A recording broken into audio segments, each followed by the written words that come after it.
Hey shredders, so today we're going to do something a little bit different and I'm going to give you a tour of my office where I do all of my recording and videos. I'm going to show you all the weird and random and wonderful stuff in here. I'm going to show you my guitar collection and I'm going to show you my recording setup. So let's dive right in. Alright, so there's plenty of stuff in here to look at.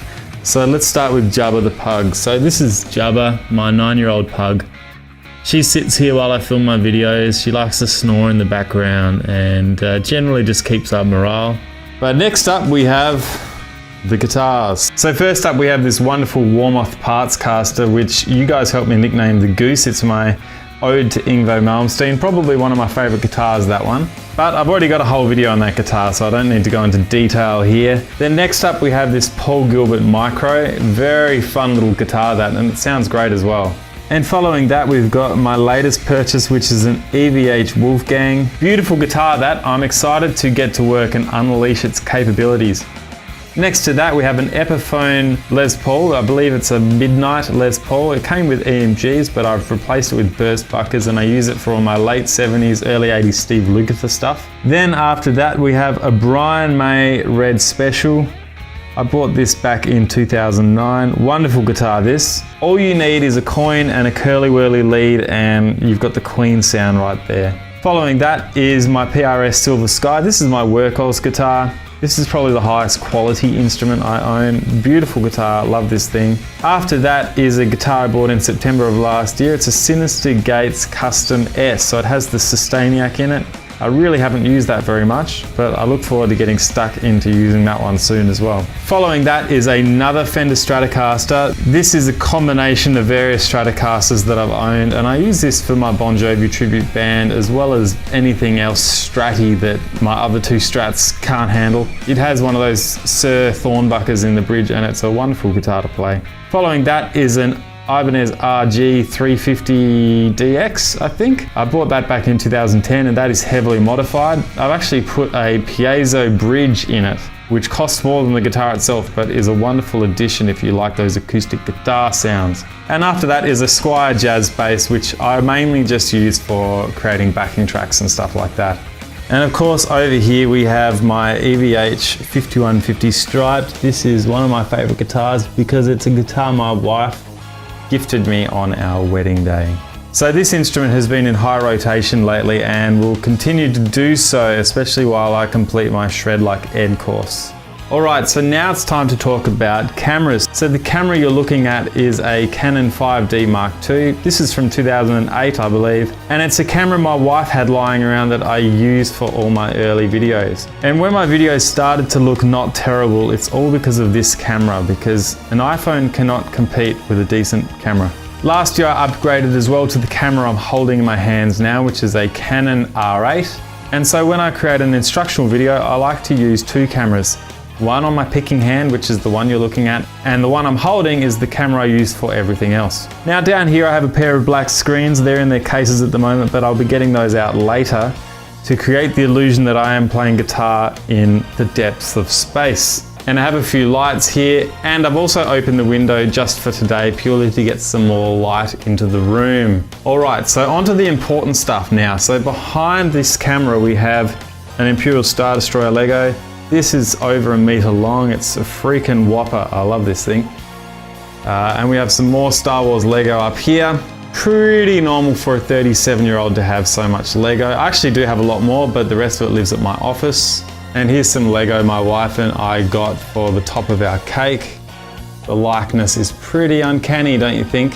So now onto the F1 tower. So these are all 1/18th scale F1 models. I'm not going to go into too much depth here because most of you probably don't care about F1 and that is absolutely fine. But everyone needs a hobby, right? And then onto the space corner. So here we have the space shuttle and the Saturn V rocket. And they live in their own corner of the room because putting them with the Star Wars stuff would be a cross-pollination of sorts, don't you think? And over here we have my trusty mono case. So this is what I use when I have to go outside into the real world and play gigs. Wonderful guitar case, very expensive but very tough, very rugged. I've had this one for about 8 years and it hasn't skipped a beat. Alright, so now we're on to the good stuff. So here's my computer setup. I love having two screens. I highly recommend it for productivity. And the computer I'm using is an Apple Mac M2 Studio. Really helps having a powerful computer when it comes to video editing and recording. Over here you can see I've actually got two audio interfaces. So I use the top one, which is a complete audio 6 for all my inputs. And I use the bottom one purely to output my guitar into these two speakers. I've got an Atom audio speaker on each side.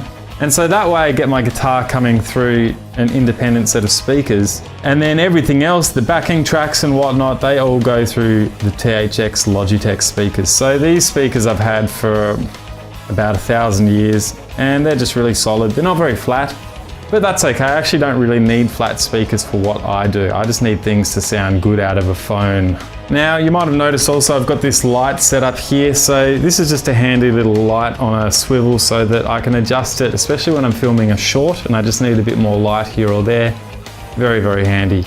Now this foot switch here is the Blackstar Live Logic, and I find it to be really helpful, especially when I want to use amplitude and I want to be able to switch my effects on and off like flanger or phaser. And while I had a look at all the MIDI controllers, I found this one to be the most customizable and the most user-friendly for what I wanted it to do. So as you can see, I'm recording the audio with Cubase, and after I finish this, I will be editing it on Final Cut Pro. I find both of those programs fairly easy to use and quite intuitive. Lastly, I'm using this little lav mic to record my voice. So this is a Rode something or other, I can't remember the exact product. So it's running through this headphone cable into the Rode VLXR Pro, which allows phantom power to get to the microphone.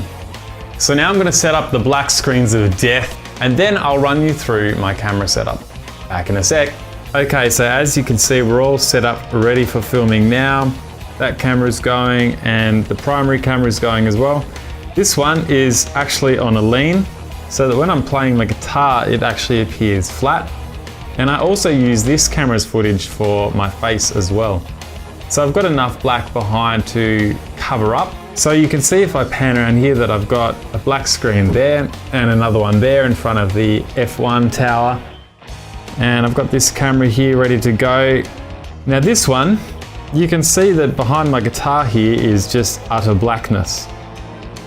How did I get that effect? Well, the camera is pointing right over there underneath my desk next to my rubbish bin, and I just took a random piece of my dishwasher and covered it with a black bedsheet, and I put it right in that spot so that it creates the illusion that it's black everywhere. But if I twist around, you can see the white of the table there. So from now, all I'll do is I'll film with both of these cameras, and I've got Cubase recording to record my guitar as well, and I've got Amplitude running so that I can hear myself. And I'll just record all that, export the audio, and then edit it in Final Cut Pro. And voila, we have a guitar lesson.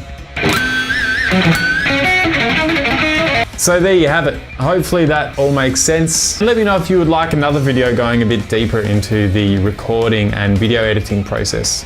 Also, what lesson do you want me to do next? I'm thinking an Yngwie or an Eddie song. Also, if you have any questions about any of this stuff, you can just flick me a contact form on my website. Just click in the link below. And don't forget about my courses. You can get started with Swedish Shred Secrets or Shred Like Ed today at my website. All right, Shredders, thanks for watching. Check out one of these other videos.